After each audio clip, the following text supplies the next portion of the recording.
Welcome to Global Online. Friends, in this video we are going to discuss some important MCQs on public economics for your upcoming UGC NET or SET in 2022 in economics.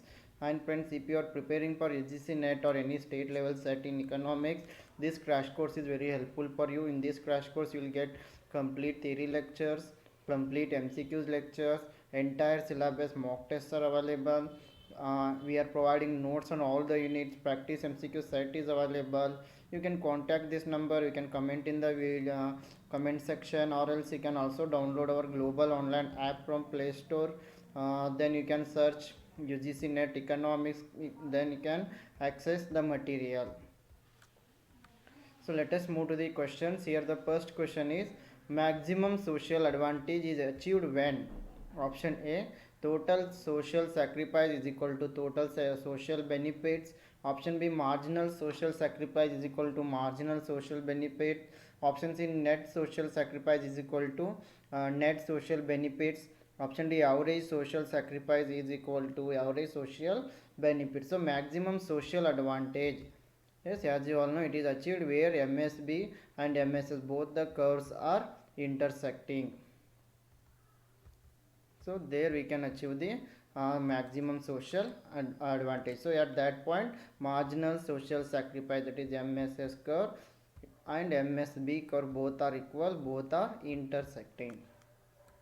So social advantage is achieved at the point where marginal social benefit, so MSB curve, of public expenditure and the marginal social sacrifice of taxation, both are equal. So this is the optimum limit of state's public finance. So whenever the government is going to spend money or due to public expenditure, people will get benefit. It is shown by marginal social benefit curve. And whenever the government is going to impose the tax, people have to sacrifice their utility. It will be shown by marginal social sacrifice MSS curve. So where both are equal, that is optimum level of the state's public finance. Question number 2. Statutory incidence of a tax deals with. Option A, the person legally responsible for paying the tax. Option B, the amount of revenue left over after taxes. Option C, the amount of taxes paid after accounting for inflation.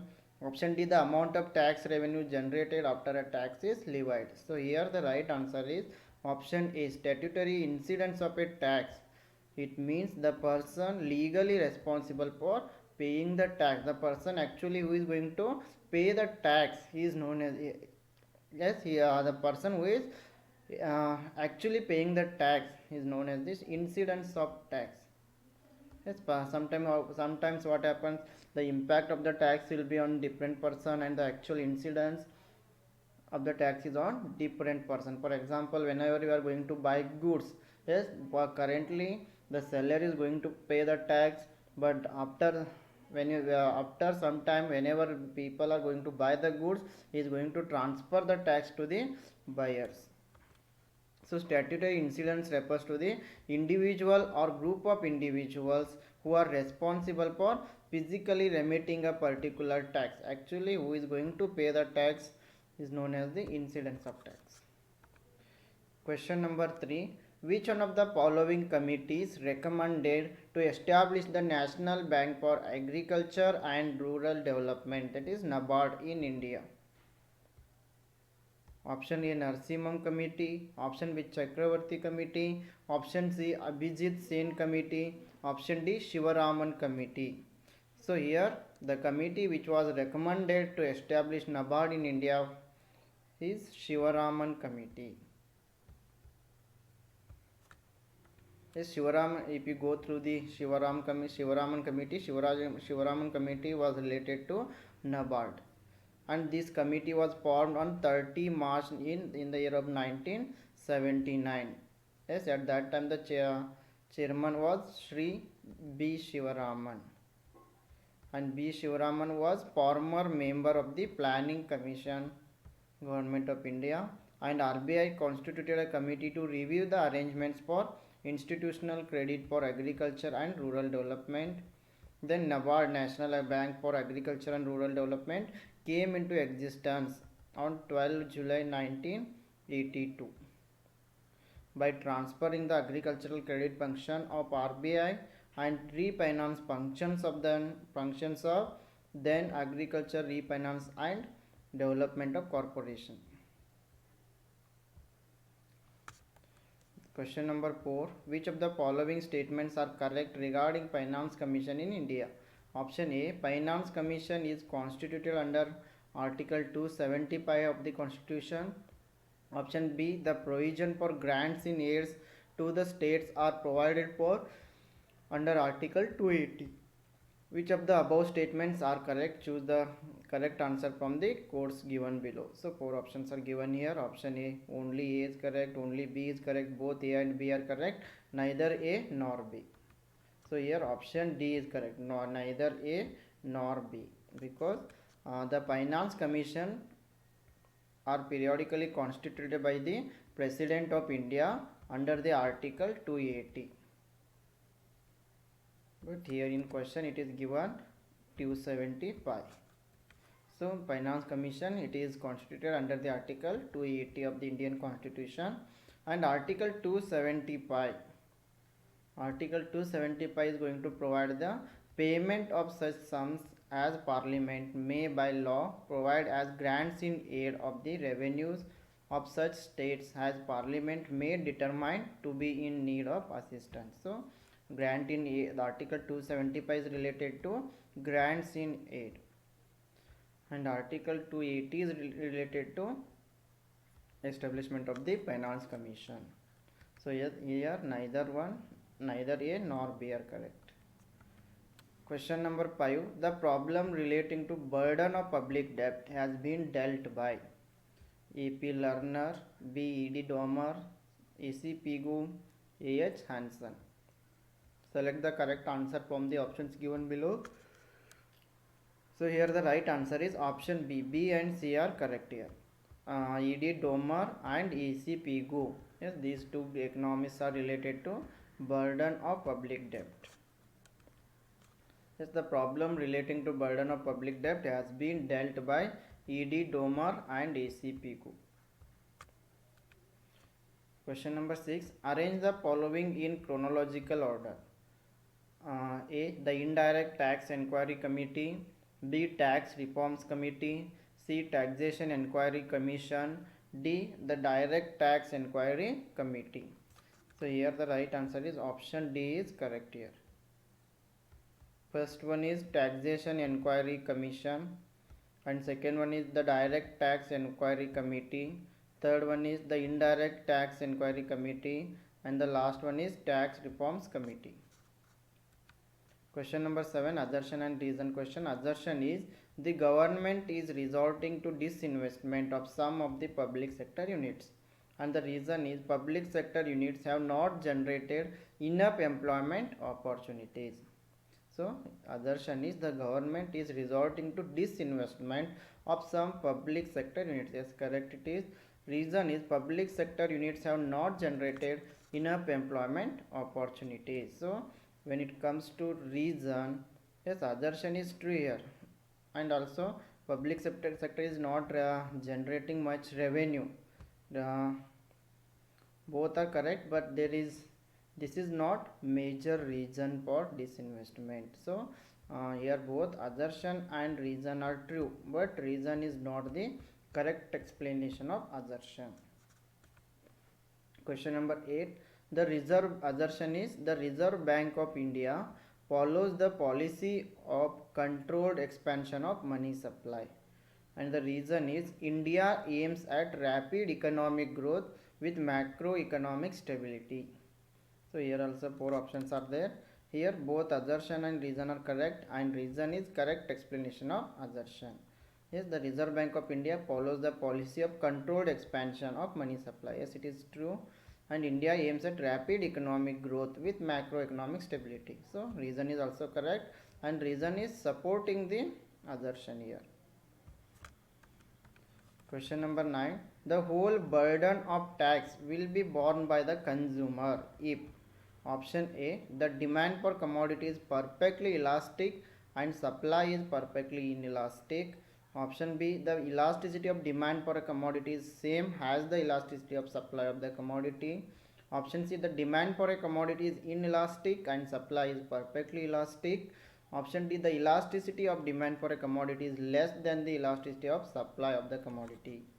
So here the right answer is option C is correct here.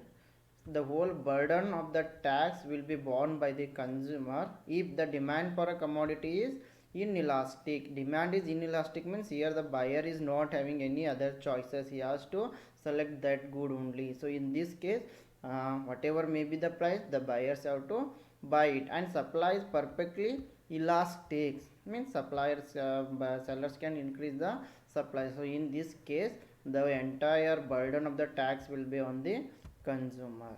So option C is correct.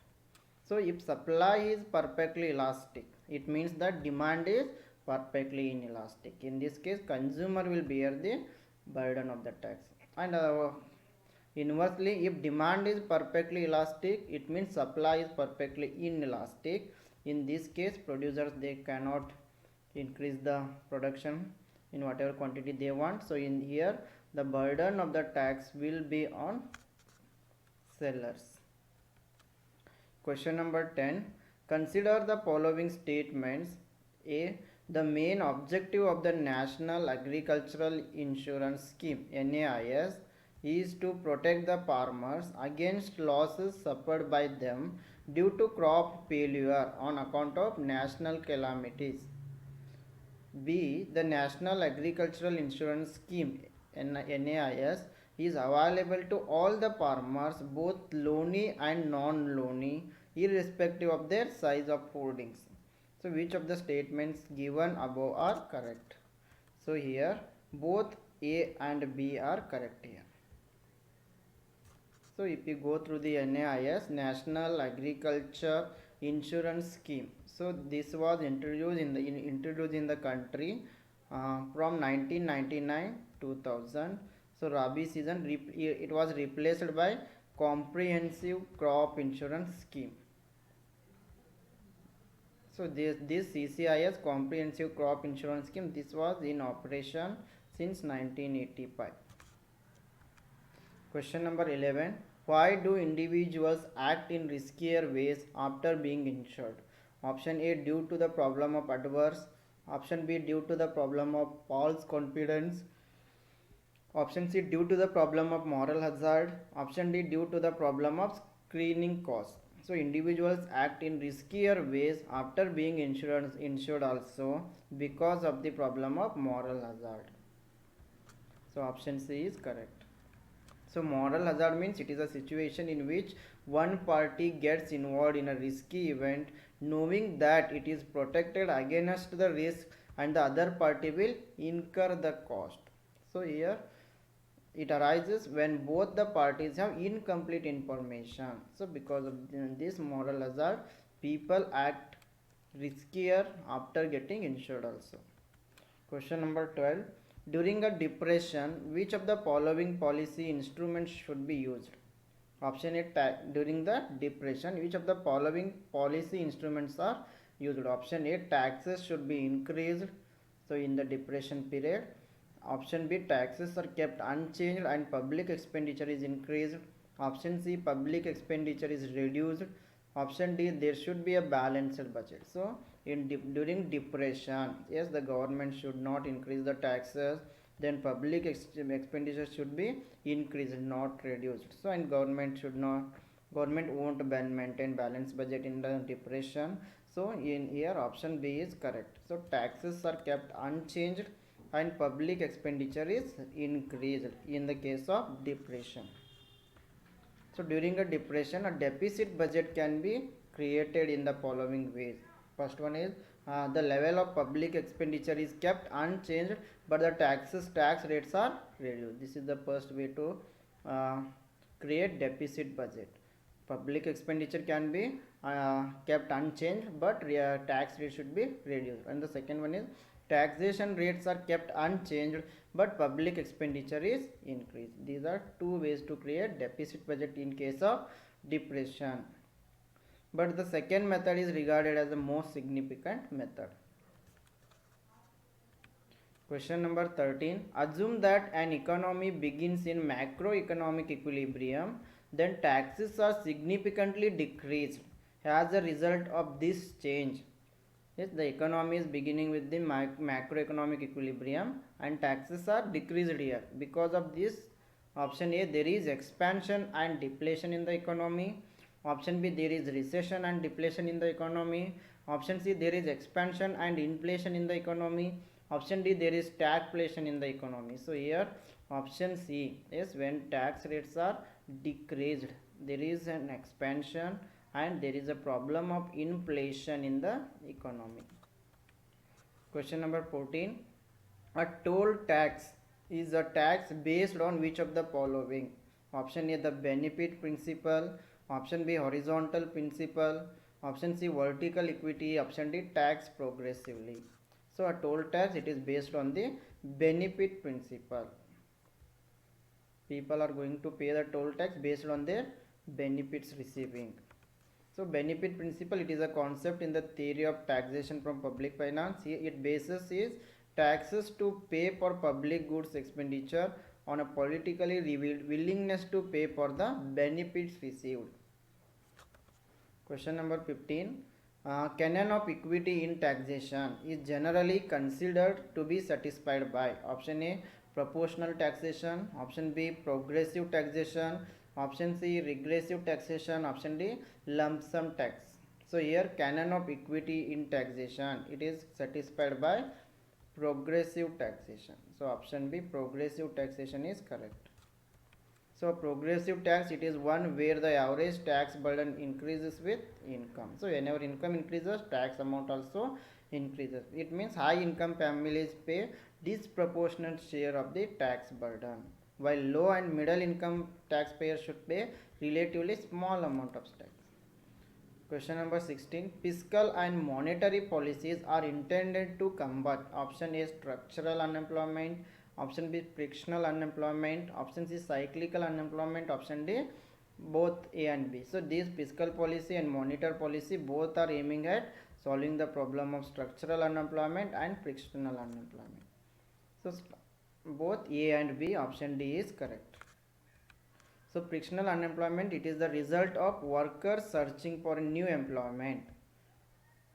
Here people are going to search new jobs, or they are leaving their old jobs and they are going to search new jobs. And it can also be referred to as natural unemployment, because it is not directly related to factors that lead to an underperforming of the economy. But when it comes to structural unemployment, it is a type of long-term unemployment and it caused by shifts in the economy, and it occurs when there is an oversupply of jobs and people who are willing to work them, but those people are not qualified to do so. It is known as the structural unemployment. Question number 17. Provision of social goods poses problems because option A, such goods tend to be non-rival in consumption.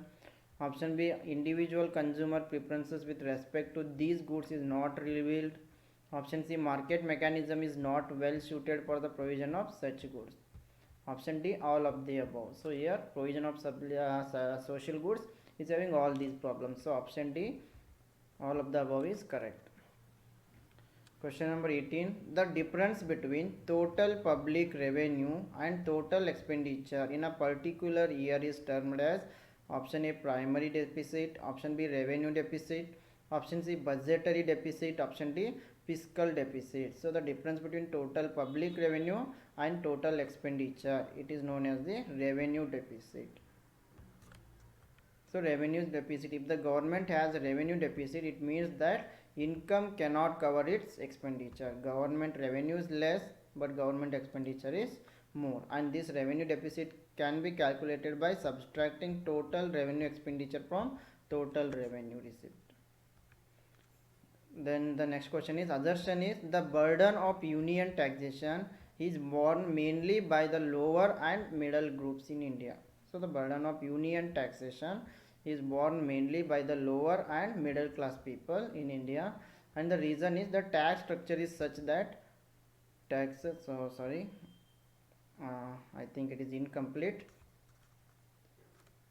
So let us move to the next question. Food and fertilizer subsidies are included in option A capital expenditure, option B revenue expenditure, option C plan expenditure, option D all of the above. So here revenue expenditure is correct. Yes, these food and fertilizer subsidies are included in revenue expenditure.